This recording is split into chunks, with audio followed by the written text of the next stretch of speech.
안녕하세요. 어려운 주식을 좀 더 쉽고 맛깔스럽게 분석하는 주식 셰프입니다.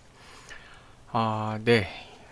오늘 장이 좀 상황이 좀 안 좋았죠. 안 좋았고, 현재 같이 매일 공유 드리는 종목 두 개 중에 한 종목은 오늘 괜찮았는데, 또 케미칼은 또 추세선 자체가 조금 안 좋아지는 그런 날이었어요. 네. 그래서 이걸 어떻게 해서 전체적인 상황을 말씀드려야 될지, 그리고 현 시점에 또 어떤 전략을 써야 될지 이런 걸 좀 여러 가지 고민을 하면서 좀 영상을 녹화를 하는데, 하다 보니까 지금 몇 번 이렇게 영상을 몇 번 녹음하다가 또 마음에 안 들어서 지우고 하고 하다가 보니까 시간이 좀 많이 좀 늦어졌습니다. 네, 몇 번 지금 녹화하다가 조금 삭제하다 녹화하다 삭제하다 지금 그러고 있는데, 어, 네, 그래서 지금 상황은 SK케미칼 같은 경우는 좋지는 않지만, 지금 이제 마음이 많이 좀 아프실 거예요. 아프시고 조금 어려우실 텐데, 사실 이럴 때일수록 좀 더 냉철하게 좀 보고 할 필요는 좀 있어요. 그리고 작년에 이제 주식을 시작하시거나 올해 시작하신 분들은 대세 하락장 이런 것도 아직 경험을 안 해보셨기 때문에, 그런 걸 대비해서도 이번에 어쨌든 냉철하게 한번 이렇게 보시면서 관리하시는 것도 큰 도움이 될 것 같습니다. 네, 코스피가 지금 조정 장세를 지금 계속 가고 있지만, 어, 여전히 지금 증시 체력이 미증시나 한국 증시나 체력이 좀 약해요. 약하다 보니까 이 조그만 일만 있어도 좀 낙폭이 자꾸 생기는 거고, 상승에 대해서는 좀 닫혀 있다는 게 뭐냐면, 상승은 좀 제한돼 있어요. 위에 딱 벽이 쌓여 있어서 제한돼 있고, 하락에 대해서는 또 많이 체력이 약하다 보니까 얼마든지 더 밑으로 하락할 수 있는 그 하방이 열려 있다 그러는데, 그런 상태거든요. 그래서 이게 조금만이라도 이슈가 생기거나 이러면, 작년 같은 경우에는 코로나 상황에서도 증시가 올랐잖아요. 근데 그게 아니라 반대로 어떤 좋은 상황에서도 어, 증시 자체가 이제 그러니까 하락 추세로 전환될 수도 있어요. 대세 하락장이 되면 그때는 이제 대형 주도주부터 해서 좀 이렇게 하락폭이 계속 생기는 그런 상황이 될 수 있는데, 그럴 때 사실은 기회는 더 많아요. 기회는 더 많고 매수할 수 있는 것도 더 많아요. 왜냐하면 좋은 종목들 저가에 매수할 수 있는 기회가 되고, 그리고 파동을 치거든요. 하락할 때도 깊게 하락할수록 또 어느 정도의 반발세도 좀 크게 나와요. 그런 거를 또 잘 관찰을 하셔서 또 그런 데서 매매를 할 수도 있고요. 그래서 사실은 제 주변도 그렇고 보면은 주식을 이제 오래 하고 오랫동안 매매 패턴을 이제 정말로 눈물겹게 뼈아프게 경험을 하면서 만든 그런 경우에는, 상승장보다는 또 하락장에서 수익을 더 많이 내는, 상승장보다 하락장에서 상승장 수익분보다도 하락장 수익분을 더 많이 내는 경우도 있거든요. 네, 그게 여러 이유가 있는데, 하락장 자체에서 돈을 번다기보다 하락장 때 박앤세일 됐던 거를 또 이렇게 매수를 해갖고 재상승 때 저 좋은 수익을 내는 경우도 있었어요. 그런 경우도 있거든요. 그래서 음, 제가 조만간에 이제 한번 이 종목 선택과 음, 어떤 매매에 대해서 한번 또 이제 영상을 하나 만들어서 좀 말씀을 드리려고 해요. 생각을 했던 것들 좀 말씀드리려고 하는데, 일단 종목 자체가 주식이라는 거 그렇거든요. 지금 기업이 당장 지금 돈만 잘 벌어서는 주식이 움직이진 않아요. 성장성이 있어야 움직이거든요. 그래서 성장성 있는 종목이라면 좀 시간이 걸리더라도 네, 움직일 수도 있으니까 어, 그런 면에서 조금 기운을 좀 내시면 좋겠다 하는 말씀을 좀 드리고 싶네요. 네, 그래서 오늘 전반적인 장이 좀 안 좋았죠. 제일 아쉬웠던 거는 어, 제가 금요일도 이제 분석하고 하면서도, 그리고 중간에도 이제 좀 말씀드린 것도, 어느 정도 이제 금리 부분에 대해서 우려가 조금 미증시에서 조금 어 약간 완화가 되면서 미증시가 금요일 날 많이 올랐거든요. 네, 죄송합니다. 그래서 오늘 한국 증시도 사실은 기대를 했어요.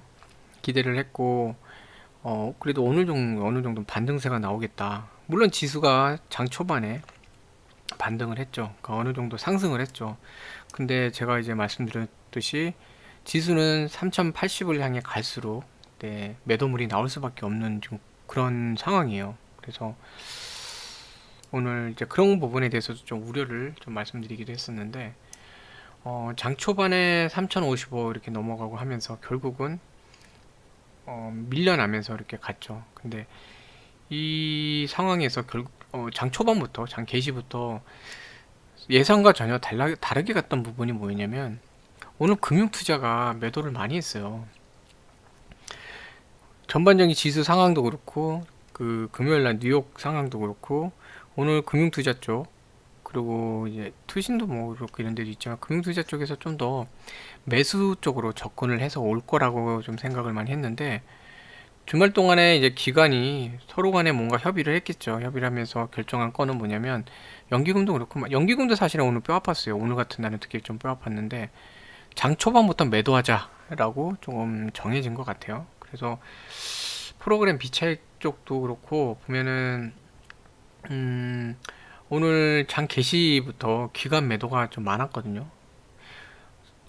오늘 뭐 마감 시황이나 이런 데 보면은 외인과 기관이 동반 매도를 했다 이런 얘기들이 좀 나와요. 근데 그거는 사실 어떻게 보면 외인들한테 조금 물타기라 그럴까요? 물타기 형태로 좀 가는 것 같은데, 제가 이제 이 말씀 좀 드리고 싶은 부분이, 오전에 분명히 외인들은 매수로 접근하고 있었어요. 개인하고 외인이 순매수였다고요. 기관이 계속 매도를 하면서 결국은 추세가 꺾이면서 오늘 장이 전반적으로 안 됐고, 외인 같은 경우는 물론 매도가 나오긴 했지만 그래도 중간까지 계속 소폭이 약간 적은 폭이지만 적은 수량이지만 순매수를 유지를 했어요. 근데 기관이 계속 압박을 했고, 특히 오늘 좀 수급이 안 좋은 상태에서 연기금마저도 또다시 이제 매도가 나왔고 금융투자 매도가 나오고 이러면서 외인이 이제 매도로 돌아섰거든요. 그러면서 지수 3000까지 내주는 상황이 좀 벌어졌죠. 그래서 좀 안타까웠던 게, 금융투자가 물론 프랍 트레이더들 자기들 실적을 내야 되는 게 중요하긴 하지만 물론 이제 오늘 결과론적으로 보면 이 사람들은 자기들은 잘했다고 볼 거예요. 왜냐면 장 중반에 이제 중국 그 2분기 국채 발행 건이 발표가 되면서 또 금리 인상에 대한 우려, 그다음 미국의 이제 부양안 통과되면서 거기다 인플레이션 우려 이런 거 터져 나오면서 어, 장 자체가 좀 투심이 안 좋아지긴 했지만, 그래서 그 결과적으로 보면 자기들이 방어를 했다. 오늘 같은 날 뭐 매도를 했으니까 오히려 잘했다고 자화자찬할 수는 있는데, 사실 오늘 금융투자 쪽이랑 연기금 쪽이 포지션만 조금 잡아줬으면 오늘 제가 볼 때는 결과는 좀 많이 달랐다고 생각을 하거든요. 3천이 안 깨졌을 것 같다는 생각을 해요. 예, 코스피 3천이 안 깨졌을 거고, 이따가 종목에서 설명드리겠지만 SK케미칼도 이렇게까지 오늘 이 가격대까지 밀려나면서 끝나진 않았을 거라고 좀 생각이 들어요. 근데 이런 면에서 좀 안타깝고, 또 이렇게 나올 거라고 좀 예측을, 금융투자가 오늘 네, 외인하고 함께 동반 매수로 들어올 거라고 생각을 했는데, 외인은 매수로 들어왔었어요. 분명히 장 초반에, 장 개시부터 장 초반에 들어왔었는데, 금융투자가 그렇게 나올 거라고는 제가 네, 좀 전혀 상황에 대해서 예상을 좀 못했어요. 그래서 이런 부분은 참 안타깝다는 점 말씀 네, 좀 드리고 싶네요. 네, 드리고 싶고, 어, 지금 이 상황에서 나온 그 비차익 거래나 또 차익에서의 이런 수치를 보면, 코스피가 내일은 네, 그동안에 이제 어떤 나왔던 수치상의 이런 상태 이런 거 보면은 코스피가 내일은 이제 기간이 또 오히려 반등세가 나올 수는 있어요. 금융투자나 이런 쪽 바탕으로 반등세가 나올 수 있는데, 어쨌든 오늘은 여러 가지 좀 아쉬운 상황이었어요. 근데 오늘 왜 그러면은 장이 이렇게 됐냐? 자, 지금 일단 시장에 여러 가지 키워드가 있는데 가장 큰 키워드는 지금 인플레이션이에요. 물론 이제 인플레이션과 해당된 금리가 먼저 얘기가 나오죠. 뭘 해도 결국은 좋다가도 갑자기 인플레이션 툭 던지면 갑자기 불안해. 괜찮게 쭉 가다가 금리 이러면 갑자기 툭 떨어지고. 네. 그래서 네, 그냥 좀 음, 장 자체가요 지금 차라리 급락을 하거나 폭락을 해갖고 지수 전체가 폭락을 해서 당장은 이제 마음이 아프지만 이 금리에 대한 우려, 그 다음에 인플레이션에 대한 우려, 여기에 대해서 장이 불확실성 움직이는 게 좀 해소가 되면 좋겠어요. 물론 이제 주식 장만 떨어진다 해결되는 게 아니라 금리도 차라리 급격하게 빨리 상승을 해갖고 연준이 지금 바라보고 있는 인플레이션 수치 그 이상으로 올라가서 물가 인플레이션이 여기 이상으로 올라가 버려 갖고 차라리 그 상단에 올라가서 더 이상 이제 거기에 대한 공포심이 없어지는 그런 상황이 좀 되면 더 좋겠다는 생각이 좀 들어요. 지금 시장이 지금 불확실성, 그리고 여전히 한국 증시나 미증시나 작년에 많이 상승을 했기 때문에 거기에 대한 불안감. 그렇기 때문에 미증시도 그렇고 한국도 그렇고 지금 기술주 이런 쪽들이 많이 조정을 받는 거거든요. 네. 작년에 이제 주로 상승을 이끌었던 게 미증시 같은 경우도 기술주들이 많이 이끌었어요. 한국도 기술주 거의 뭐 바이오부터 여러 가지가 있지만 그래서 많이 이끌었는데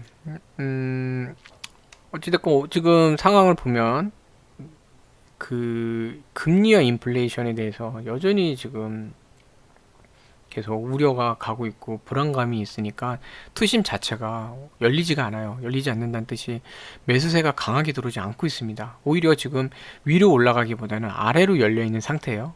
지수도 그렇고 종목들도 그렇고 조금만 불안 심리가 약간이라도 뭔가 빌미되는 거리가 나오면은 이렇게 좀 매도가 강해지는 그런 상황이에요. 자, 이런 상황이다 보니까 사실 제 전에도 말씀드렸지만 기관들은 주식 주가나 개별 종목들 주가나 지수가 내려가길 원하고 있거든요. 원하는 거는 이 사람들은 지금 2800까지 코스피 2800까지 내리고 싶어요. 마음은. 왜냐면 지금 공매도 전략을 못 쓰고 있기 때문에 본인들이 원래 썼던 해지 전략이나 이런 걸 제대로 못 쓰니까. 그래서 기본적으로는 또 어느 정도 이제 빠르게 상승한 종목들에 대해서 좀 숨고르기도 필요하고. 그래서 기본적으로는 여기는 2800으로 내리고 싶은 마음이 굴뚝 같아요. 네. 근데 지금 투심 자체가 좀 약해지고 있고 하방이 열려 있고 이러다 보니까 이런 때 오늘 같은 날 사실은 이게 완전히 예상 바뀌거든요. 예상 밖으로 좀 움직였고 그러면서 이 기간 매도 거기에 결국은 나중에 외인들까지 동조를 했고 뭐 연기금은 지금 이제 46일인가요? 7일 연달아 계속 매도만 하고 있고 그러니까 상승 모멘텀보다는 하락에 대한 압박이 더 많아지는 상황이 된 거예요. 그래서 여기서 자꾸 떠드는 2800 지수 2800에 대해서도 자꾸 이제 불안 심리가 커지는 겁니다. 그러니까 지수 자체도 자꾸 이렇게 움직이다가 조금씩 올라가는 모습을 보이거나 아니면 박스권 안에서 안정적인 모습을 보여야 되는데 최근에 보면 3000을 자꾸 깨요. 소폭이긴 하지만 3000을 자꾸 깨고 들어가려고 그러거든요. 네, 그렇게 되니까 불안 심리는 점점 올라가는 거예요. 3000도 깨질 수 있다라는 걸 자꾸 만든 다음에 2800까지도 진짜 조정을 얘들이 의도적으로 걸 수도 있거든요. 자, 이런 상황이 지금 지속되고 있는데 그러다 보니까 지금 여기에 사실은 그 어떤 분위기에서 미국이나 한국이나 가장 찬물을 끼얹은 사람은 이제 제롬 파월 연준 의장이에요. 제롬 파월이, 그러니까 파월이 그냥 뭔가 이렇게 확정적인 얘기를 하거나 아니면 아예 안 했어야 되는데, 특별하게 뭔가 조치에 대해서는 구체적인 얘기들, 그런 걸 안 해놓고, 그냥, 형식적인 얘기만 하면서 오히려 금리와 인플레이션에 대한 단어만 언급을 하다 보니까, 그쵸? 그러다 보니까 시장은 오히려 더 불안 심리가 좀 된 거고, 지금 FOMC까지는 이제 연준, 그 관련된 사람들이 금리에 대한 발언을 못 해요. 지금 블랙아웃 기간이거든요. 네, 블랙아웃이라 그래서 이제 연준이 지금 열리기 전에 연방 연준이 FOMC가 지금 열리기 바로 직전까지는 열리는 그 전까지는 이제 금리에 대한 발언을 이제 못 하게 돼 있어요. 지금 못 하게 돼 있는데 그러니까 뭐냐면 시장이 금리에 대해 불안해도 이제 더 이상 연준 있는 사람들이 발언을 못 합니다. 네, 그러다 보니까 불안심이 더 커진 거예요. 차라리 파월이 아무 얘기도 안 하고 그냥 했으면 모르겠는데 더 불안하게 화두는 던져놓고 지금 블랙아웃 됐어요. 그러니까 시장은 이제 뭐냐면 더더욱 국채에 대해서 관심이 많아진 거예요. 통제할 사람도 없고 지금 당장 얘기할 사람도 없고 불안 심리가 된 상태에서 자, 오늘 상황에 대해서 좀 요약을 드리면 금리가 또다시 얘기가 나온 거거든요. 이 금리 상승, 중증시 하락. 오늘 중국 증시도 좀 많이 빠졌어요. 네, 빠져갖고 사실 한국이 지금 미 국채 금리, 그다음에 중국 상황에 영향을 많이 받는데 뭐 상해나 항생 이런 데 전부 다 빠졌거든요, 오늘.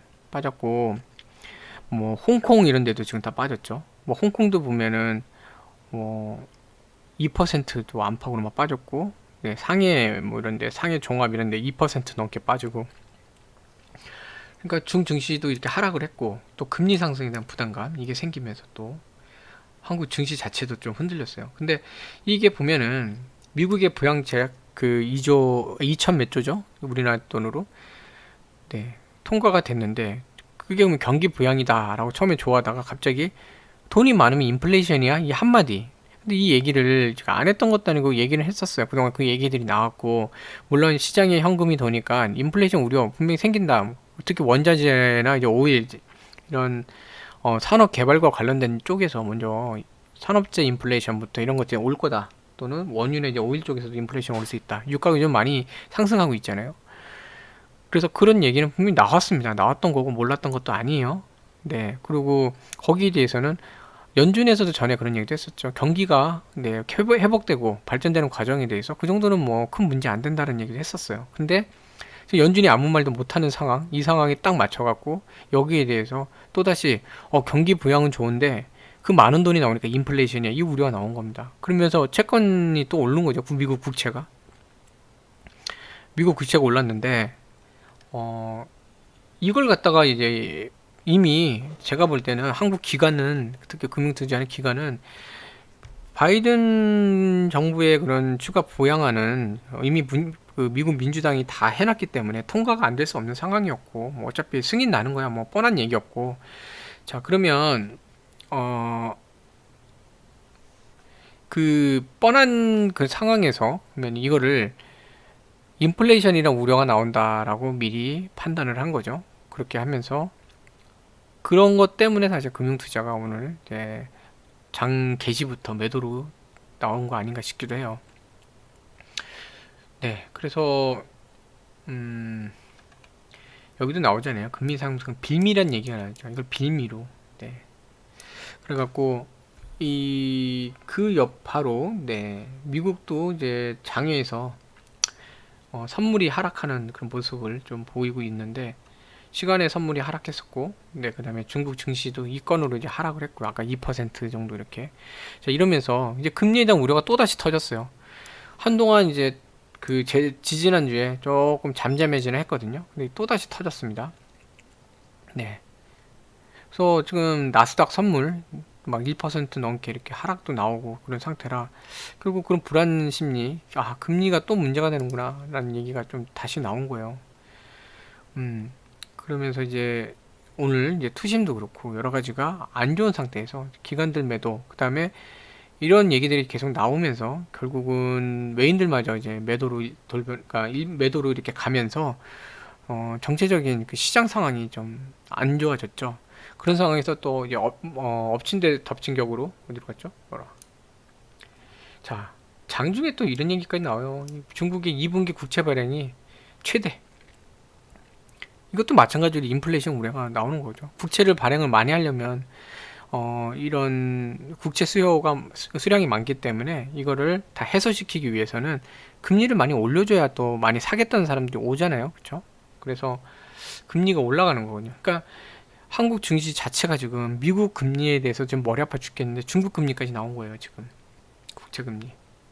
네. 그러면서 이제 여러 가지 건들 중국까지도 지금 흔들려 버리니까 한국은 여러 가지로 좀 한국 증시가 흔들리는 상황이 됐죠.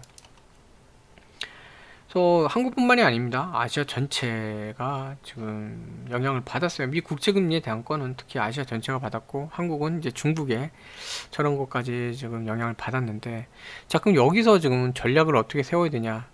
지금은 이제 이렇게 되면요, 인플레이션에 이제 뗄 수가 없는 상태가 됐어요. 금리도 그렇고, 블랙아웃이 지금 3월이죠. 3월 17일까지인데, 3월 17일날 FOMC가 있거든요.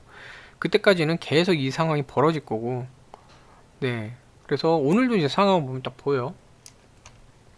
대부분은 하락을 다 했습니다. 근데 보면은 상승이 나왔던 거는 금융업, 은행, 그쵸?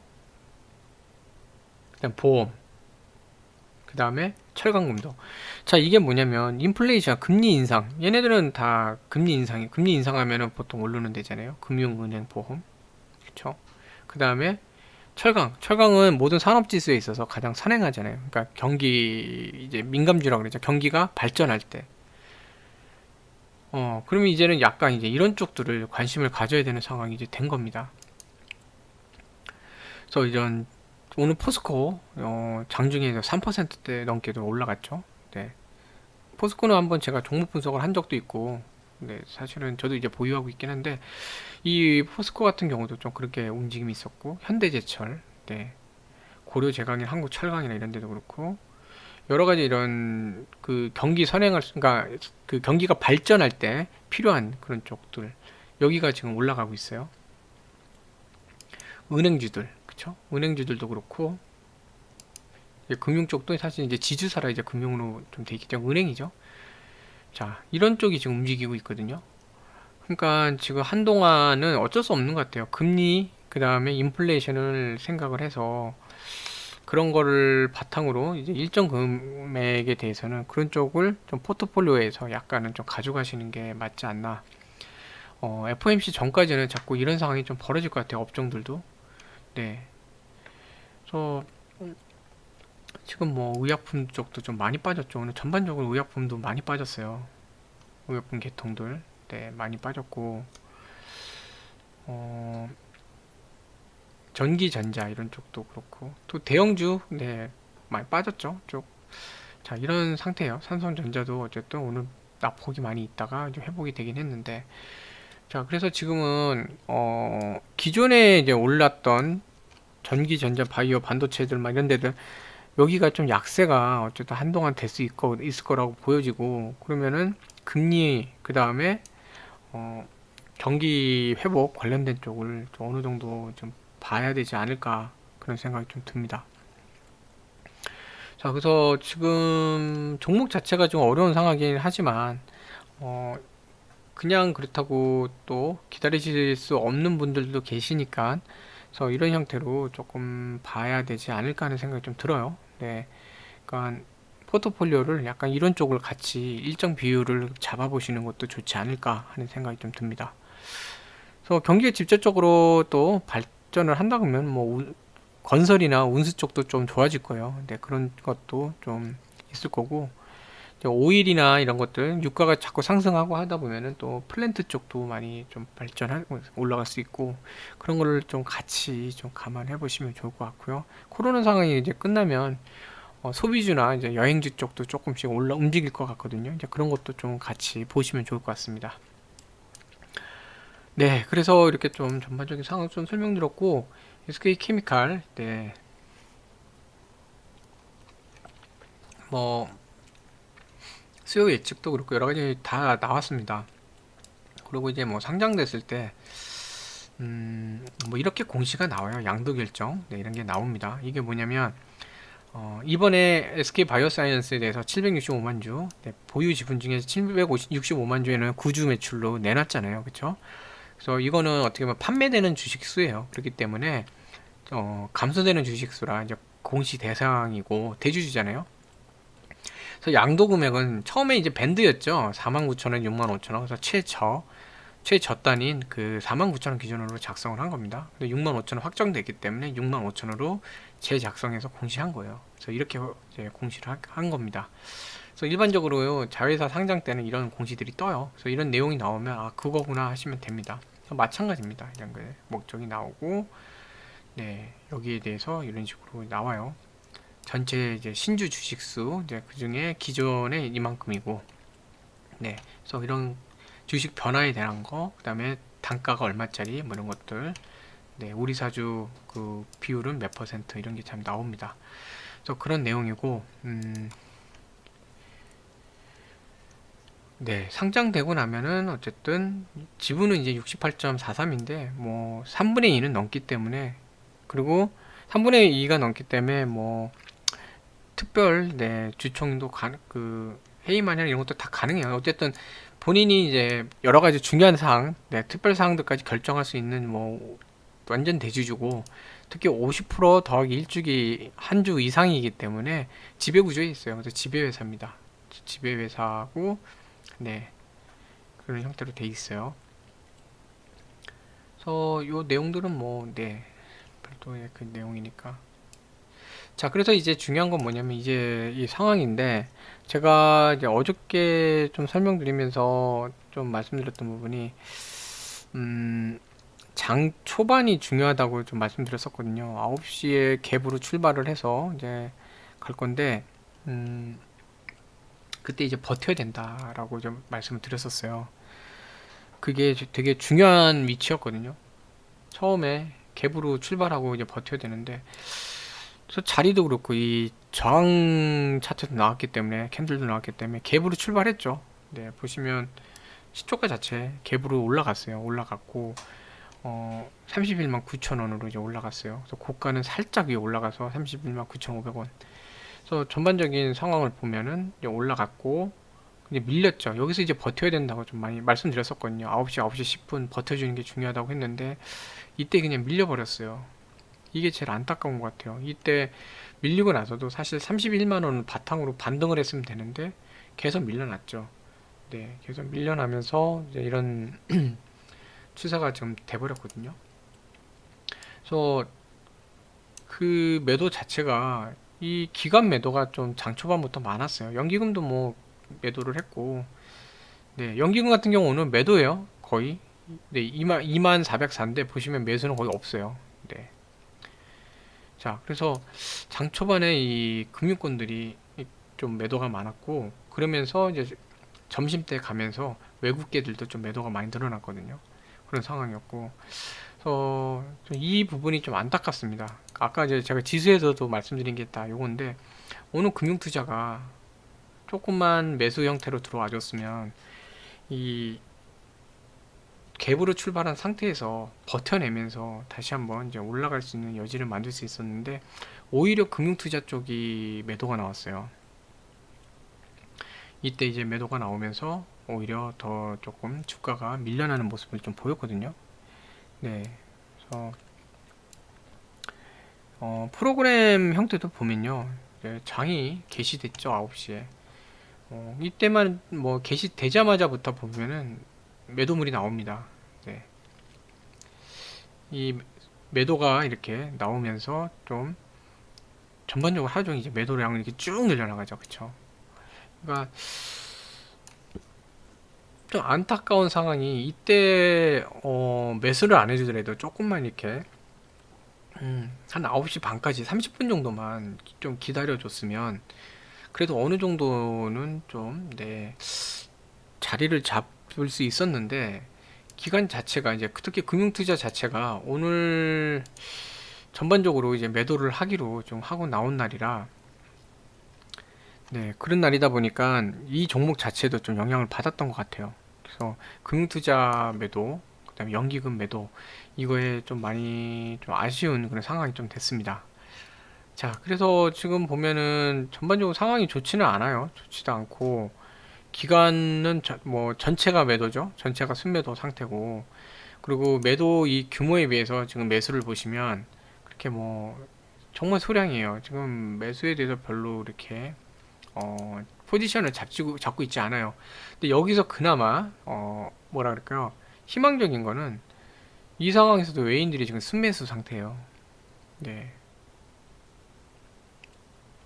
오늘 뭐 이렇게 기넥신 F 같은 것도 지금 나왔거든요. 나왔는데 여기도 보면 공시 전부 다 지금 자회사 그 공시 지금 묻혀 있죠. 묻혀 있는데 외인들은 이제 그러니까 외인들이나 기관들이나 이제 요 내용을 이제는 슬슬 볼 때가 될 거예요. 오늘은 이제 그냥 눌러버리는 날이었고 장이 끝났으니까 이제 볼 텐데 어, 혈관약이나 뭐 이런 거 3대 혈관 순환 작용하는 네, 이런 혈관약인데 뭐 이 약에 대해서도 어쨌든 출시를 한 상태잖아요. 어떤 새로운 약을 지금 출시한 상태고 여기 이제 출시를 해왔기 때문에 새로운 형태로 이제 기넥신 F가 나왔기 때문에 여기에 대한 매출이 뭔가 나오는 게 있겠죠. 그래서 이거에 대해서 이제 매출을 또 지켜봐야 되는 상황도 또 있어요. 얘가 과연 매출 효과가 얼마나 나올지 네, 그런 것도 좀 봐야 되는데 어쨌든 이런 내용들은 오늘 다 이제 묻혀버린 거예요. 오늘은 케미칼은 바이오 사이언스 관련돼서 이제 있었던 거고, 어, 주요 지지선들이 그냥 너무 오전에 쉽게 무너지면서 종목 자체가 이제 흐름이 안 좋아졌기 때문에 이런 공시 내용들은 사실은 의미가 없어진 거죠. 그래서 오늘 전반적으로 흐름이 정말 안 좋았어요. 장 초반부터 안 좋았고 31만원이 깨지고 나서부터는 하루 종일 31만원 회복을 못했습니다. 못하다가 결국은 장 막판에 30만원까지 깨져버렸어요. 네, 이런 상황이 좀 벌어졌거든요. 계속 흘러내리다가 30만원까지 깨져버렸어요. 그것도 이제 보시면 네, 조금 더 올릴 수 있는 상황에서 동시효과에서 완전히 찍어 눌리는 상태가 돼버렸거든요. 그러니까 지금 뭐 추세는 좋지는 않습니다. 그래서 지금 이 상황에서 그럼 어떻게 되냐? 내일 이 30만원을 회복을 해줘야 돼요. 그러지 않으면 주가 자세가 이 종목 자체 전체 추세가 지금 훼손이 되거든요. 전에 한번 잠깐 설명을 좀 드렸었는데 이 지금 하나의 위하고 아래를 볼 때 상단을 여기를 두고 이 하나의 이런 박스 형태 안에 갇혀져 있는, 크게 보면 큰 박스 형태 안에 갇혀져 있었거든요. 그리고 작게 보면 여기 안에서 이렇게 작은 박스 형태로 이렇게 갇혀 움직이고 있었는데 지금 보면은 여기서 이제 이탈을 하면 이 큰 박스 여기 안에서 이제 이탈을 하게 됩니다. 이 박스로 된다. 잘 안 보이니까 제가 이거만 조금 바꾸고 이제 설명드리겠습니다. 네. 자, 이 상태에서 색깔이 조금 더 안 보이네요.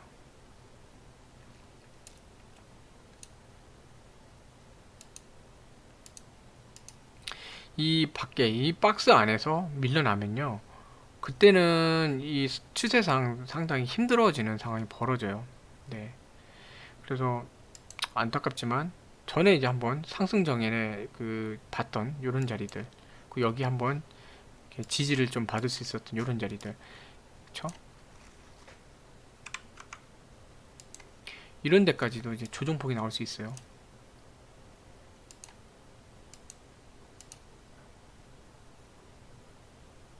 대충 27만원, 최하단은 26만원, 여기까지도 열릴 수가 있거든요. 그렇기 때문에 여기는 일단은 무조건 30만원은 내일 회복을 해줘야 됩니다. 회복을 해줘야 되는데, 그러기 위해서는 지금 오늘도 이제 금융투자가 초반에 문제가 됐지만 금융투자 쪽이 좀 매수가 들어와 줘야 돼요. 그래서 내일은 이제 관건이 여기가 포지션을 매수로 바꿔주느냐, 네, 그리고 30만원을 회복을 하느냐, 이게 관건입니다. 근데 회복을 못한다 그러면 추세상 이제 좀 많이 좀 어렵고 좀 시간이 많이 걸릴 수 있어요. 회복하는데 이 회복 시간이 오래 걸릴 수 있습니다. 자회사 상장권이 어느 정도 해소가 되고 그 다음에 다시 차근히 움직이게 되는 경우가 생길 수도 있어요.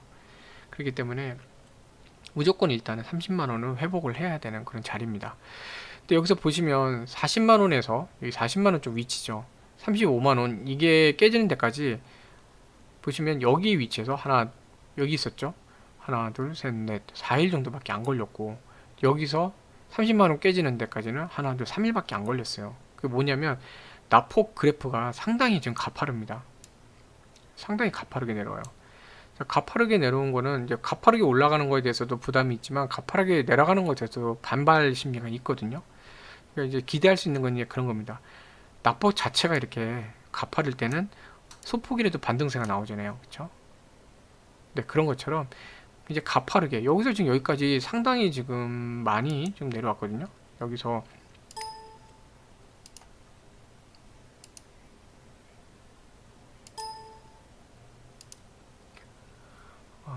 네. 자, 여기 요 지점에서 여기까지 오면은 지금 단기간에 며칠 만에 23%가 빠졌어요. 네. 7캔들 만에. 그렇기 때문에 결국 이제 주식도 파동으로 움직이는 거니까 한번 이렇게 반등을 좀 어느 정도 나올 만한 타이밍이 되기도 했는데요.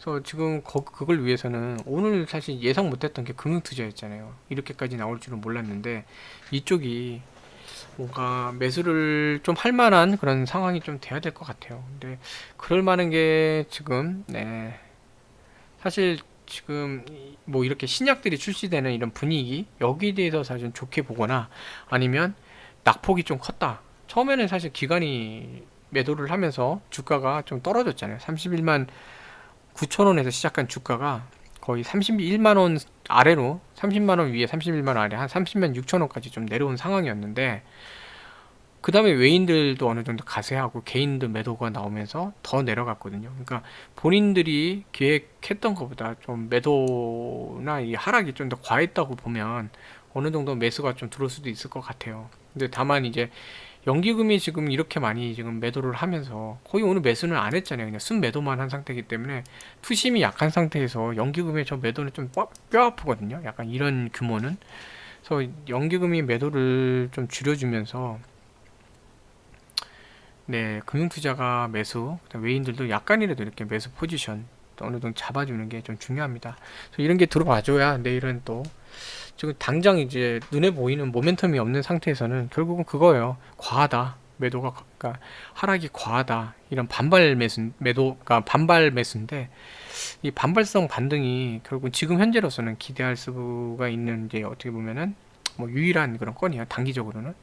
그래서 내일은 이제 그런 반발세가 나오는지 30만 원에 처음 깨졌기 때문에 또다시 30만 원 바로 하단에서 시작을 해서 밀어 올리거나 바로 30만 원 바로 밑에서 시작해서 올리거나 아니면 바로 이제 30만 원 이렇게 워낙에 이건 심리적으로 강한 저항선이라 30만 원 바로 여기를 갭으로 치거나 둘 중에 하나 작업을 할 수 있어요. 여기서 오늘과 같이 연기금하고 금융투자 매도가 나오면서 그걸 바로 꺾어버리는 게 아니라 좀 기다려주는 형태 그러고 나서 좀 자리 잡은 다음에 조금씩 매도해도 되잖아요. 이제 그런 형태가 나와주면 지금으로서 이제 기대할 수 있는 건 이제 그런 것 같습니다. 좀 뭔가 이렇게 되게 속 시원하게 속 시원한 좀 원하시는 말씀 드려야 되는데 지금 상황이 사실 좋지는 않아요. 좋지는 않고 다만 이제 이런 환경들이 좀 끝나고 나면 신약 쪽도 그렇고 지금 뭐 케미칼 자체 내부 실적은 계속 개선되고 있군요. 좋아지고 있고 제가 별도 영상에서도 좀 말씀드렸지만 이번에 바이오사이언스 상장하고 나면요 재무 개선이랑 신규 투자를 위한 자금이 확보가 돼요. 그런 부분은 상당히 긍정적이거든요. 원래 그 제가 전에 한번 그 H&M 종목 설명할 때 그런 말씀 드렸었는데 그 흑자 전환될 때 기업이 상당히 주가가 괜찮게 움직여요. 결국 H&M도 한번 움직였었죠. 그런 것처럼 재무 개선이 딱 되는 것도 상당히 괜찮아요. 기업 재무 상태가 좋아진다는 건 신용도가 올라가는 거고 신용도가 올라가면 회사채 발행이나 이런 데서 좀 더 쉬워지고 또 이율도 괜찮아지고 신용도가 올라가기 때문에 기타 이제 해외 기관이 그 평가 기관에 이런 데서도 평이 좋아지거든요. 그런 게 나오면은 그건 오히려 장기적으로 괜찮아요. 그리고 6월달 예정인 그 코폴리에스터 증설 시설에 대해서도 그게 완공이 돼서 이제 돌아가기 시작한다 그러면 어느 정도 이제 여기 매출도 좀 늘어나면서 자리 잡아갈 수 있는 그 상황이 되지 않을까 싶습니다. 그래서 좀 길게 이제는 봐야 돼요. 제가 처음에 케미칼 그 처음에 이제 소개시켜 드릴 때 아스트라제네카하고 엮이지 않고 가면 좋겠다라고 이제 말씀드린 부분이 있거든요. 그게 그 이 코로나 관련된 부분, 백신과 관련된 부분이 그것만 있는 게 아니라 케미칼 자체적으로 미래를 바라볼 수 있는 그 사업이 있어요. 이제 그걸 보고 하는 거고, 어, 그 주가에 대한 사실 고평가 논란, 뭐 단기 급등에 대한 논란, 이건 어느 종목이나 사실은 있습니다.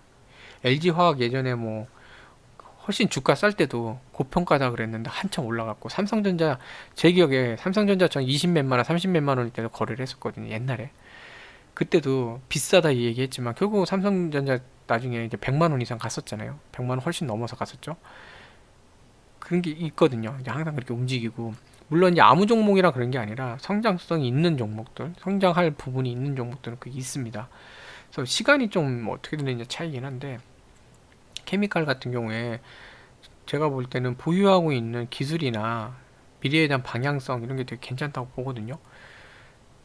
저 같은 경우는 이제 기본적으로 저는 이제 중장기 투자자예요. 그렇기 때문에 제가 갖고 있는 포트폴리오도 보면은 중장기 관련돼서 당장 지금보다 미래에 더 빛볼 수 있는 그런 기업들 중심으로 포트폴리오를 짜고 지금 보유를 하고 있거든요.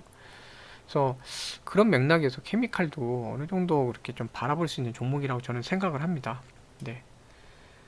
어, 네, 그렇게 되고요. 그래서 어쨌든 상승 기조로 다시 가려면 뭐 경기가 완전 회복이 되고 제일 큰 그 금리에 대한 국채금리, 특히 국채금리에 대한 불안감, 인플레이션에 대한 불안감이 해소가 돼야 되거든요. 네, 그런 게 이제 좀 나와야 되는 상황이고, 어, 그게 이제 계속 끌고만 가지는 않을 거예요. 어느 순간에는 거기에 대한 우려가 해소가 될 겁니다. 정말로 금리가 급등해갖고 차라리 급등해서 인플레이션에 대한 그 연준의 목표 수치 2%인가요? 넘어서 버리고 그러면서도 경제가 발전하고 그러면 이제 금리에 대한 우려가 없어지고 인플레이션 우려가 없어지고 차라리 이런 상황이 되거나 인플레이션이 빨리 와갖고 거기에 대해서 조금 뭐라 그럴까요? 한동안 증시가 눌리고 좀 어렵더라도 다시 이제 빠르게 또 다시 회복하면서 반등하고 이런 상황이 되면 좋을 것 같아요. 지금은 이제 개별 종목, 이제 보유한 종목만 이제 주로 보시게 되지만 전체 증시, 전 세계 증시 상태가 지금 그 불확실성 때문에 많이 흔들리고 있습니다.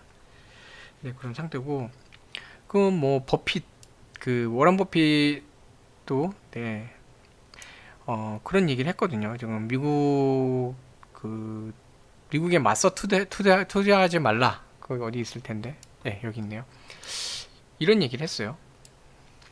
장기 낙관론입니다. 그래서 지금 여기서 이런 얘기 하거든요. 여기도 어쨌든 버핏도 되게 인지도가 있고 투자자들 입장에서는 워런 버핏 얘기를 많이 따르잖아요. 근데 채권 투자할 때 아니라고 조언을 했거든요. 세계 채권 투자자들은 암울한 미래에 직면한 상태라 그래요. 네. 근데 지금 뭐 미국 국채가 조금 상승하고 있고 거기에 대한 우려가 있지만 결국은 뭐냐면 그런 짓 하지 말라 그럽니다. 그래서 만약에 이게 얼마나 영향을 줄지 모르겠지만 이런 말들이 좀 통한다 그러면 미국도 이제 투자자들이 국채나 이런 데 투자하는 거에 대해서 약간 주춤할 수는 있거든요. 그러면은 금리에 대한 우려가 오히려 연준보다는 이런 사람들 얘기가 더 크게 작용할 수도 있어요. 그러면 투심이 살아나면 외인하고 금융투자 투심이 살아나면서 또 회복해 갈 수도 있거든요. 그래서 지금은 당장 눈앞의 목표는 내일 30만 원을 회복하느냐 이게 가장 관건이고 그 다음에 장기적으로 이제 장기로 보시는 분들도 계시잖아요. 장기적으로 이 종목이 다시 올라가려면요 어느 순간 올라가 있어야 돼요. 네. 무슨 소리냐면 거래량이 줄어야 됩니다. 요렇게 요런 수준으로 지금 이 거래량들이 확 줄어야 돼요. 네, 확 줄어갖고 약간 소외받는 듯한 느낌으로 가야 됩니다. 그러면서 중요한 자리를 이제 조금씩 회복해 나가야 돼요. 네, 지금은 그런 방법이 제일 좋습니다. 그래서 그런 형태로 좀 보셔야 될 것 같고, 삼성 엔지니어링, 네, 좀 오래 기다리셨는데, 삼성 엔지니어링,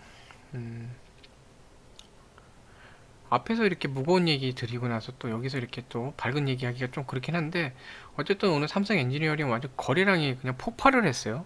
네, 폭발을 해갖고 또 5% 이상 급등을 했죠. 네. 자, 보시면 특별하게 공지 내용 없습니다. 저번에 이제 설명드린 베트남 플랜트. 이 모듈이라는 단어가 나오면요. 항상 모듈화 이런 단어 나오면 항상 주의 깊게 보세요. 뭔지 살펴보시고 다른 종목도 이런 얘기들이 나오면요. 항상 그거는 분석해 보세요. 왜냐면 모듈화라는 게 되게 큰 겁니다. 이 모듈화가 잘 돼 있으면은 생산 단가도 낮출 수 있고 되게 다양한 데 접목을 해서 사업도 확장할 수 있어요. 그렇기 때문에 이 모듈화는 이제 미래의 키워드예요. 이거 잘하는 쪽들, 자기 분야에서 이런 걸 잘하는 데들은요, 결국 성장하게 돼 있습니다. 저기 어디죠? 현대차 그룹도 보면은 EGMP 이런 거 전기차 배터리 기반의 전동 엔진 모터 달린 플랫폼 이것도 다 모듈화 되어 있거든요. 모듈화 되어 있으니까 위에 그냥 차 아무거나 껍데기 씌우면 2차 저차 되는 거예요. 그런 식으로 다양한 분야에 지금 모듈화 작업을 많이 해요.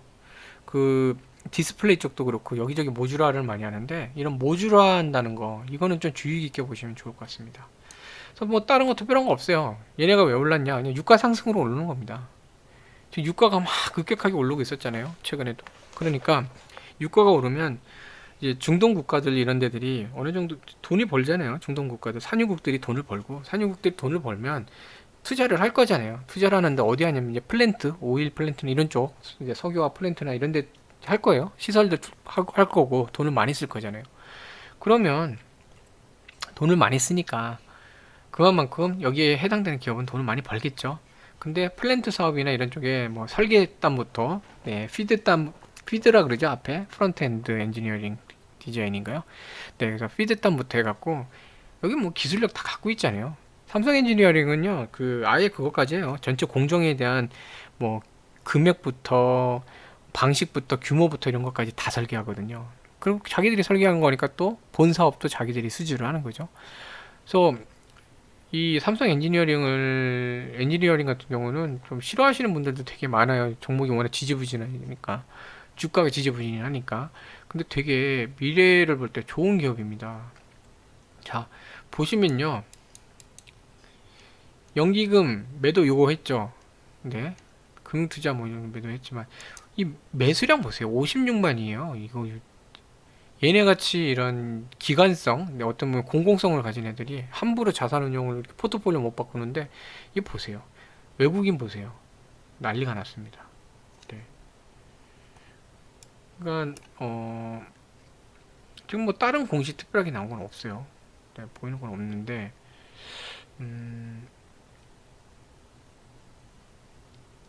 아무튼 유가 상승에 대해서 가장 수혜를 많이 받을 수 있는 데 중에 하나다 보니까 이렇게 오늘 같은 날 특히 장이 안 좋으니까 이때 잘 가는 종목은 관심을 받기 때문에 더 가거든요. 물론 개인은 또 어마무시하게 매도를 했죠. 매도량 보면 개인은 또 580만이에요. 어마무시하게 매도를 했는데 이 상황을 보시면 그 애징에 13,000원 어쨌든 돌파를 했습니다. 전체적인 이 형태 박스는 이제 박스권 안으로 들어왔고 13,550원까지 500원까지 돌파했어요. 13,500원 보시면 그냥 장 초반에 갭으로 간 것도 아니고요. 약간 올려놓고 쭉 밀어 올렸어요. 약간 이렇게 해놓고서 쭉 밀어 올렸거든요. 이런 상태로 유지를 했습니다. 올라가고 나서 떨어지면 이제 문제인데 여기 올라오고 나서 여기서 이렇게 유지를 하고 있었잖아요. 그쵸? 그러니까 상승에 대해서도 부담감을 크게 갖는 게 아니라 어느 정도 이 정도 폭에 있어도 돼 하고선 끝이 난 거죠. 물론 이제 이게 동시호가에서 좀 더 올라갔으면 좋은데 동시호가에서는 좀 아래로 내려와서 아래틱으로 끝나긴 했어요. 그래서 내일이 결국은 뭐냐면 이 자리가 지금 안정적이진 않다는 뜻이에요.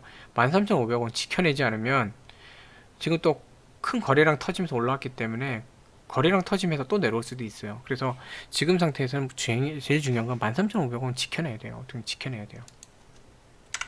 네, 이 자리를 지켜내는 게 지금 제일 중요합니다. 뭐 여기서 딴 거 말씀드릴 거 없어요. 지금 여기서 뭐 다른 수급에 대한 얘기 딴 거 필요 없고요. 그냥 13,500원 지켜내느냐. 자, 13,500원만 지켜내면요. 이번 주에 이제 13,500원 위에서 주가가 가면요. 그 다음에는 전고점을 한번 타진할 수 있거든요.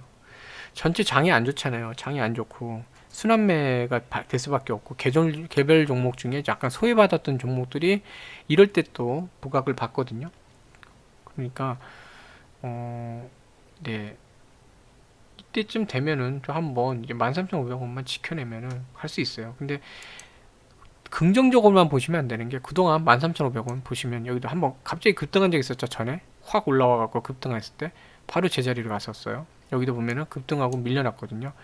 여기도 내려왔다가 반등을 했는데 다시 내려갔어요. 그러니까 13,500원은 고질적으로 좀 잘 안 되는, 그러니까 돌파를 못하고 밀려났던 게 있거든요. 근데 이번에는 꼭 올려내야 됩니다. 여기 버텨야 돼요. 얘는 지금 상태에서 다 필요 없어요. 얘는 그냥 13,500원 버티느냐. 이게 제일 중요합니다. 그래서 이걸 보시면서 접근하시면 될 것 같아요.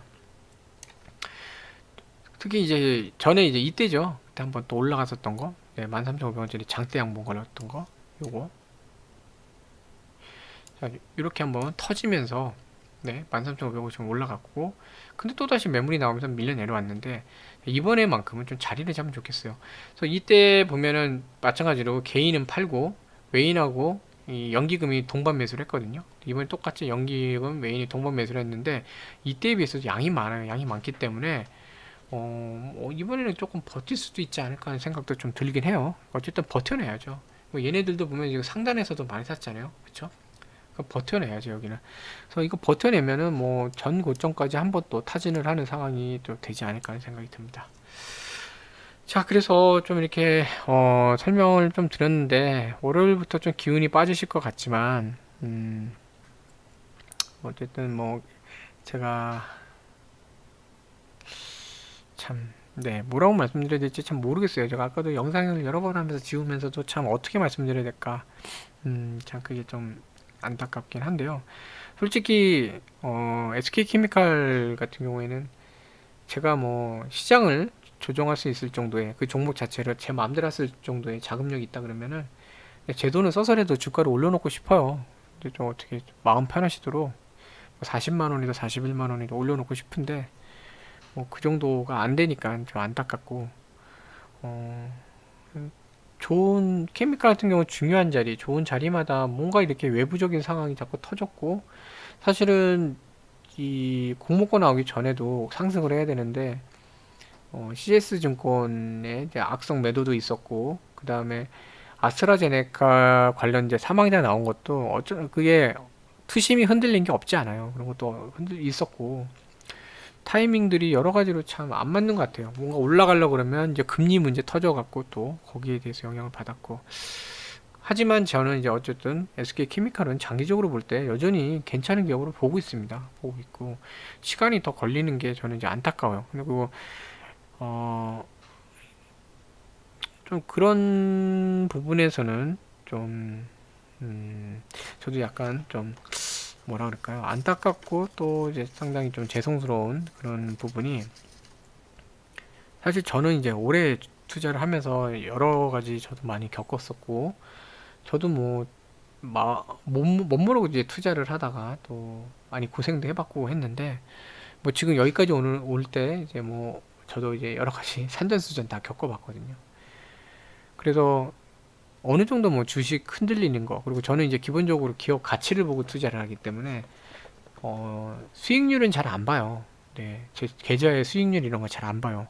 그냥 포트폴리오만 보는 거고, 미래에 이제 주역이 될 만한 거. 그 미래라는 게 뭐 먼 미래만 있는 게 아닙니다. 당장 뭐 올해 말, 내년 이럴 때 주목받을 만한 거. 그리고 정말 좀 약간 먼 미래에 주도가 될, 몇 년 뒤죠? 몇 년 뒤에 주도가 될 만한 2030년이라는 걸 한번 찾아보세요. 그걸 기점으로 바뀌는 산업이 정말 많거든요. 그래서 그 시점, 거기에 대해서 할 만한 것들, 그런 거를 저는 이제 장기 투자를 하기 위해서 그런 데를 찾고 미래의 주역이 될 만한 데 기술이나 서비스, 그런 거에 대해서 핵심 기술이나 어떤 주도를 할 수 있는 그런 데들을 찾으면서 또 거기에 대해서 도전하고 있는 기업을 찾으면서 그런 데 투자를 하고 있어서 저는 이제 호흡이 길거든요. 길기 때문에 뭐 주가가 좀 하락을 하고, 제가 맨날 그 바닥에서 살 수는 없잖아요. 그건 불가능하거든요. 사고 나서 떨어질 수도 있고. 거기에 대해서 저는 사실 뭐 크게 개의치 않고 투자를 지금도 그렇게 하고 있고, 별로 그렇게 잔고나 이제 수익률에 대해서 좀 안 보면서 하고 있는데, 제가 참 깊게 이제 생각을 못했던 부분이,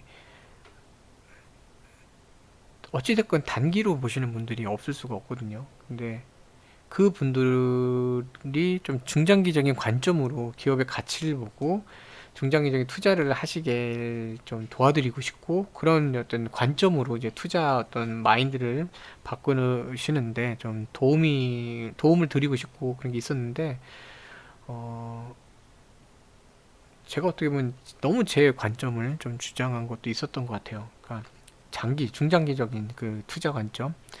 그래서 네, 중단기적으로 보시는 분들도 분명히 계실 텐데, 그런 부분을 좀 더 세밀하게 이렇게 보고 하지 못했던 부분이 좀 있었던 것 같아서, 그런 부분은 좀 되게 좀 죄송한 부분도 있고 안타까운 부분도 있어요. 근데 저는 이제 여전히 리딩을 할 생각은 없어요. 그러니까 중장기적으로 해서 목표 가격 얼마, 뭐 손절 얼마, 어느 자리에서 뭐 이렇게는 하고 싶진 않거든요. 왜냐면 이제 제가 개인적으로 제 걸 투자할 때는 그런 걸 다 제 스스로는 가이드라인을 잡고 하지만, 저조차도 제 거를 제 자산을 갖고 매매를 할 때 제 판단이 틀리는 경우도 있어요. 네. 그렇기 때문에 제 판단이 잘못돼서 목표 주가 이거고 손절라인 여기입니다 이렇게 했는데, 손절라인 내려가서 매도를 하셨는데 잠깐 내려갔다가 반등을 크게 해요.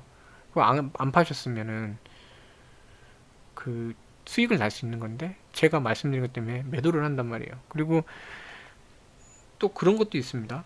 제가 이제 이 종목 이 상황에서 무조건 매도하세요 이러면요, 그러니까 뭐 얼마가 그 안 되면 무조건 매도하세요 이런 말씀 못 드리는 게, 어느 순간 이제 또 많이 보시고 그렇기 때문에 어느 가격에서 만약에 거기가 깨지면 매도하세요 그러면요, 제가 드린 말씀 때문에 사실은 거기서 살짝 이렇게 조정받다가 반등할 수도 있는 상황에서 제가 드린 말씀 때문에 많은 분들이 매도를 하실 수가 있고, 그 매도들이 나오면서 오히려 종목이 반등 못하고 하락을 하는 경우도 생길 수 있어요. 네. 그래서 저는 그런 오류를 범하고 싶지 않기 때문에 리딩이나 이런 거는 할 생각은 없습니다. 그런 건 없고, 그냥 그날 상황에 대해서 분석을 하고 다음날 상황에 대해서는 어떤 조건에 대해서 말씀을 드리는 거예요. 이런 조건일 때 이렇게 되고 저런 조건일 때 이렇게 되고. 네. 근데 이거를 종목을 이제 매일매일 분석을 하다 보니까 저는 이제 그날의 상황을 분석해서 제 관점으로 이제 분석을 해갖고 설명드리는 건데, 이게 약간 리딩 형태가 또 되는 것 같아요. 그러다 보니까 오히려 이제 중단기적으로 보시는 분들한테는 뭔가 제가 갖고 있는 중장기적인 관점에서 분석하는 게 오히려 음, 좋은 영향을 드리기보다는 좀, 때로는 이게 좀, 네, 오히려 어떻게 보면은 좀 이렇게 세심하게 좀 맞게 이렇게 설명드리지 못하는 부분도 있지 않나는 생각이 좀 듭니다. 그래서 네, 여전히 이런 부분은 좀 많이 고민이 돼요. 고민이 되고, 어, 어쨌든 그런 부분에 대해서 좀 혹시라도, 네, 또 그런 부분에 대해서 좀 마음이 안 드셨거나 이런 분들 계시면 좀 양해의 말씀 좀 드리고, 네, 그러고 싶습니다. 네. 그래서 저는 이제 만약에 케미칼 같은 경우에는 같이 중장기적인 관점으로 보시는 분들 같은 경우에는 저는 중장기적으로는 상당히 좋게 봐요. 네, 이 종목 갖고 있는 코폴리스테 쪽, 코폴리에스터 쪽 그 사업 확장할 수 있는 부분이 다양하고, 특히 전기수소차 쪽에 내장재나 이런 거 활용할 수 있는 부분도 많이 있고, 신약 개발 쪽이나 이런 쪽도 AI 도입해 갖고 더 많이, 조금 시간은 걸리겠지만 그쪽에 나오는 실적들이 나올 수 있거든요. 그래서 저는 이제 케미칼 같은 경우에 솔직히 말씀드리자면은 당장은 제가 이제 매수한 거에 대비해서 제 개인 그 매매 원칙이 있어요. 예를 들어 어느 정도까지는 제가 수익률 안 본다고 하지만 그래도 어느 정도까지의 라인은, 전반적인 추세에서 라인은 지켜야 된다 이런 게 있어 갖고 그걸 이제 벗어났을 경우에 대해서만 이제 관리를 하는데, 제가 이제 보유하고 있던 거에 비해서 좀 그런 부분이 좀 조정이 필요해서 오늘 이제 30만 원이라는 또 중요한 자리가 있었고 해서 거기에 대해서는 제가 좀 보면서 약간 30만 원이 이탈되면서 비중은 제가 좀 솔직히 조금 줄이긴 했어요. 비중을 줄이긴 했지만 그게 끝낸다는 게 아니라 저는 이제 다시 한번 자리 잡는 걸 보는 겁니다. 네, 추세가 반등되는지 보면서 그 시점에 매수를 하려고 하는 거고, 어, 장기적으로는 전 여전히, 네, 이 종목에 대해서 좋게 보고 있어요. 저는 개인적으로 좋게 보고 있고, 그래서 강요를 하는 건 아닙니다. 강요를 하는 건 절대 아니고, 제가 뭐 종목에 대해서 무조건 하세요라고 말씀드린 건 아니고, 저뿐만 아니라 많은 분들이 다른 관점에서 케미컬 분석도 많이 할 거예요. 제가 꼭 옳다는 게 아닙니다. 틀릴 수도 있고, 저는 이제 제가 이제 보는 판단하는 바대로 이제 매매를 해 나가는 건데, 다양한 걸 보시면서 판단해 주시면 좋겠어요. 그러니까 제가 틀릴 수도 있어요. 저는 꼭 제가 맞다고만 주장하진 않습니다. 틀릴 수는 있는데, 제가 보는 이제 가치는, 이 케미칼의 미래 가치는 코폴리에스터, 그리고 신약 쪽, 네, 그냥 단순히 신약 개발하는 거면 전 솔직히 좋게 보지 않습니다. 근데 제가 좋게 봤던 거는, 크게 봤던 거는 AI를 접목해 갖고 그러니까 기존에 개발했던 신약에 대해서 재창조를 하는 쪽이 상당히 어려워요. 사람들도 사람들이 일일이 옛날에 개발됐던 약들 찾아갖고 성분부터 효능부터 부작용부터 다 한 다음에 여러 가지 용법이나 다른 약하고 혼용하는 거를 다 해보고 그다음에 임상을 하는 것도 되게 주의해서 해야 돼요. 환자에 대한 것도 임상 실험자에 대한 그 지원자에 대한 것도 되게 조심히 하고 데이터 분석이 정말 많아요. 시간도 그렇고 봐야 되는 데이터 정말 많은데 AI는 쉬지 않고 돌잖아요. 그리고 더 많은 거를 더 심도 깊게 분석할 수 있거든요. 주식시장 같이 복잡한데도 AI 트레이드 그 봇이 나왔잖아요. 트레이드 봇이요. 그런 것처럼 이쪽이 분명히 나갈 텐데 지금 케미칼을 시작을 했거든요. 만약에 거기서 뭔가 괜찮은 걸 찾아내면 그러면 뭐가 되냐면요. SK케미칼이요. 우리나라에서 그 대형 병원이나 중소병원이나 클리닉 이런 데까지 약 그 납품한 유통 체인을 되게 잘 갖추고 있습니다.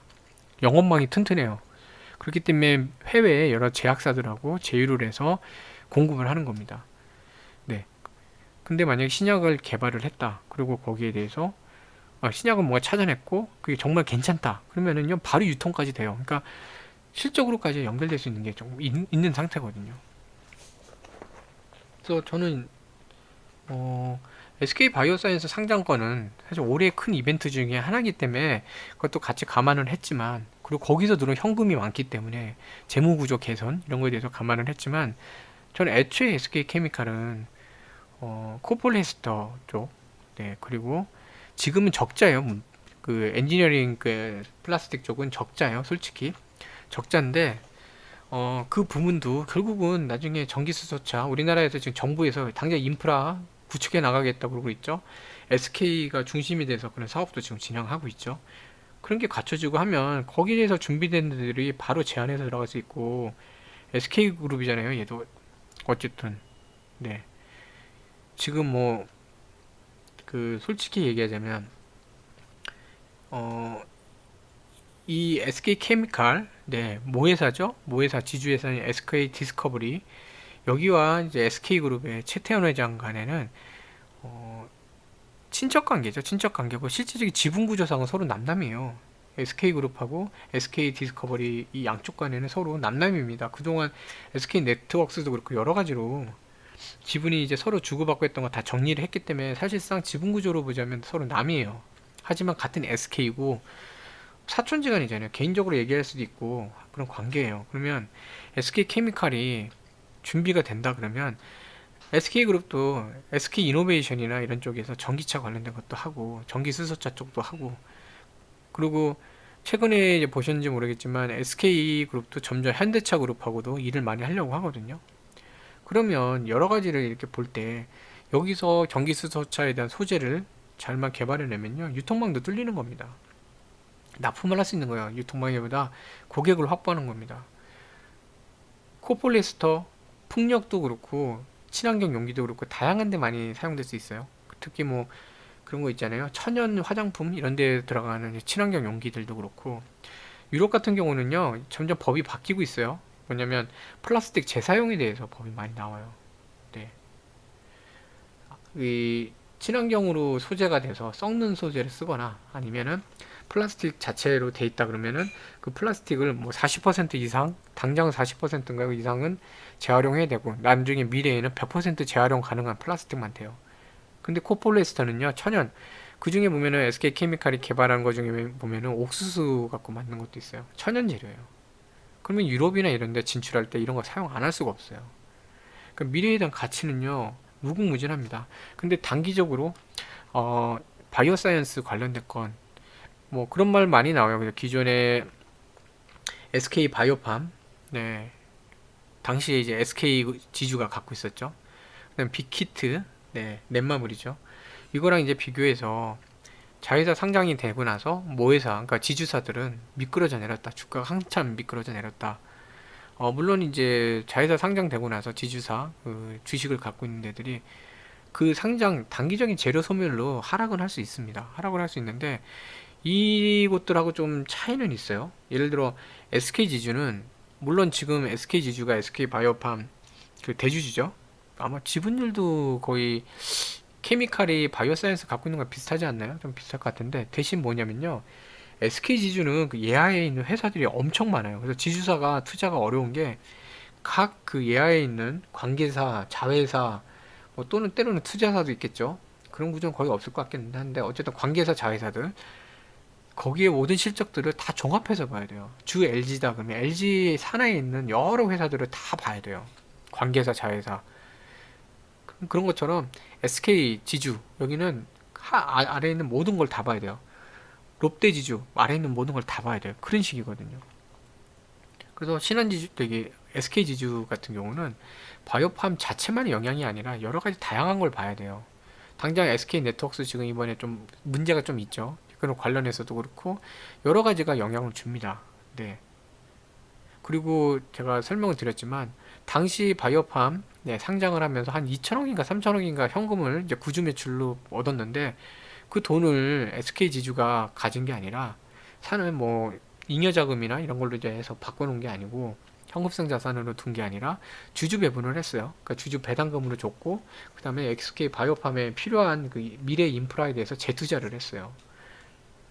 이득이 없어요. 넷마블 넷마블은 사실 지분 구조를 보면요, 약간 투자사 정도예요. 관계사도 아니고 투자사 19점 몇 퍼센트인가 그렇지 않나요? 20%가 넘어가야 관계사인데 그냥 투자회사예요. 지분상 그 회계상 뭐 관련이 없어요. 투자사로만 들어가기 때문에. 네. 그 넷마블은요. 그 기본적으로 그 게임에 대한 부분들 거기에 대해서도 게임사잖아요. 원래 넷마블이요. 그 게임에 대한 실적과 관련된 부분들이 좀 있었죠. 이슈가. 그래서 그런 부분들. 그러니까 좀 달라요 상황이. 근데 케미칼은 자회사를 상장하면서 그 바이오사이언스를 상장하면서 4천억이 넘는 그 4,700억인가 하여튼 그 많은 금액을 갖다가 현금으로 이제 얻어내죠. 네. 여기 아마 있겠네요. 금액이. 어, 그쵸? 4,972 72억 5천만 원. 그쵸? 자, 이 정도 금액이 들어오는데 물론 여기서 세금 빼야 됩니다. 빼야 되지만 저 금액이 어디에 사용하냐면 발표했었잖아요. 재무구조 개선에 쓸 거고. 네. 재무구조 개선에 쓸 거고 그 다음에 저 금액을 갖고 또 나중에 신규 재투자 이런 거에 대해서 쓸 겁니다. 여기는 특별하게 이제 목적이 조금 안 나와 있는 것 같아요. 네.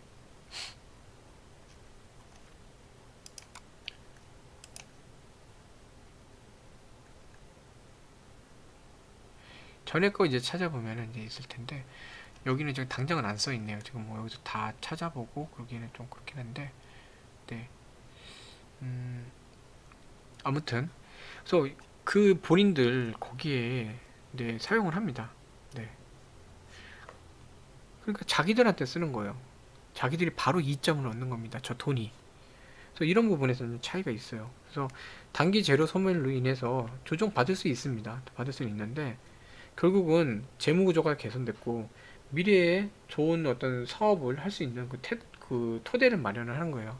지금 관건은 엔지니어링 그 플라스틱 쪽이 이제는 투자에서 어쨌든 수익을 올리는 그런 구조로 바뀌어야 돼요. 매출 구조로 바뀌어야 되는데 뭐 올해 어쨌든 계속 진행을 하니까 그러면서 그쪽에서 이제 어떤 매출이 나고 영업이 이제 적자였는데 그 부문이요. 그 부문이 적자에서 이제 흑자로 돌아선다. 이런 얘기 나오면 주가가 탄력을 받을 거예요. 그리고 코폴리에스터도 증설, 괜히 증설하는 게 아니에요. 기업이 생산 설비를 그냥 증설하는 게 아닙니다. 생산 설비 증설할 때는 크게 두 가지예요. 고객의 수요가 너무 많아갖고 당장 생산 능력이 딸릴 때, 네, 그러면 수요를 맞추기 위해서 증설해야 되죠. 두 번째 뭐냐면 단가 낮출 때 수량을 늘려갖고 생산 단가를 낮추는 겁니다. 근데 단가 낮출 때도 결국은 단가 낮춰서 생산한 물량들이 소화가 돼야지 하지 뭐 재고가 쌓이는데 단가만 낮추면 뭐예요, 그쵸? 어느 경우가 돼도 결국은 수요 잠재 수요가 잠정 수요 잠재 수요가 있단 얘기예요. 그렇기 때문에 증설하는데 여기서 이제 중요하게 보셔야 되는 거, 제가 지금 이제부터 말씀드리는 건 다 장기 투자자분들한테 말씀드리는 겁니다. 6월달이 목표예요. 증설 완료가 6월달에 증설 완료가 제대로 되는지 아니면 중간에 뭐 취소를 하거나 뭐 이런 게 나오는지 그거 살펴봐야 돼요. 근데 취소한다는 건 결국 그거죠. 실질적으로 하려고 했던 것보다 수요가 줄어든다던가 아니면은 뭐 여러 가지 따져봤는데 이익률이 떨어진다던가 이런 거 할 때 이제 중단을 하겠죠. 근데 그럴 일은 거의 없다고 봐요. 그러면은 6월달까지 해서 제대로 증설 작업이 됐고 그때 이제 발표가 나올 거예요. 어느 정도 규모로 이제 증설이 완료가 됐고, 증설되면 뭐 하겠어요? 바로 생산 들어가겠죠? 생산 들어가면서, 그러면 그게 어느 쪽에 납품이 되고, 수주죠, 수주. 네, 수주가 어떻게 되고, 그다음 매출과 재무 구조가 어떻게 개편되는지, 이걸 보는 게 되게 중요해요. 그동안은 증설이나 이게 돈 들어가잖아요. 네, 돈이 들어가는 거기 때문에, 재무제표상으로도요, 비용이 많이 나와요. 근데 이제 그게 끝나고 나면은, 돈을 버는 쪽이 되잖아요. 그렇죠? 그러면 재무제표상에서도 이익이 증가하는 형태가 돼요. 그러니까 케미칼 같은 경우는 보통 이제 3분기, 네, 지금 이제 1분기인데 3분기부터 좀 움직일 소진이 있어요. 장기적으로 볼 때는. 네. 그래서 좀 긴 호흡으로 좀 보시면 주가가 또 괜찮지 않을까 싶습니다. 그래서 어쨌든 저는 이제 장기적으로 보고 있는데, 아까 말씀드렸지만 매일매일 분석을 하고 이렇게 하다 보니까 중단기적으로 보시는 분들이 없을 수가 없는데, 이제 그런 부분을 좀 세밀하게 못 본 게 있는 것 같아요. 그래서 그런 부분은 다시 한번 좀 죄송하다는 말씀을 좀 드리고요. 네, 어려운 상황이지만 어쨌든 기운 내시고, 또 종목이 이것만 있는 게 아니라 또 다른 종목도 투자하고 하실 테니까, 이번에 이렇게 좀 안타까운 상황이 있으셔도 다른 걸로 더 이렇게 만회하시고, 무엇보다 매매 스타일이나 투자 원칙은 잘 세우시면서 하셔야 됩니다. 그냥 다른 사람이 이랬더라 해서 그것만 갖고 하시면 안 되고, 어, 본인의 어떤 매매 원칙, 그냥 경험을 통해서 어떤 이럴 땐 이렇게 해야 되는구나 라는 걸 좀 배워 나가시고, 현금 비중 유지하시는 거, 네, 그런 걸 하시고, 전체적인 그 상황을 보시면서 이제 투자를 좀 관리하시는 것도 좀 하시면 좋을 것 같아요. 결국 주식은 자산 관리입니다. 네, 주식은 수익률 싸움이 아니라 결국은 자산 관리예요. 네, 그런 걸로 좀 해주시면 좋겠습니다. 그래서 제가 좀, 네, 오늘 너무 길게 여러 가지 말씀드렸는데, 어쨌든, 기분 내시고요. 어쨌든, 힘내시는 저녁 되시면 좋겠습니다. 네, 시청해주셔서 감사합니다.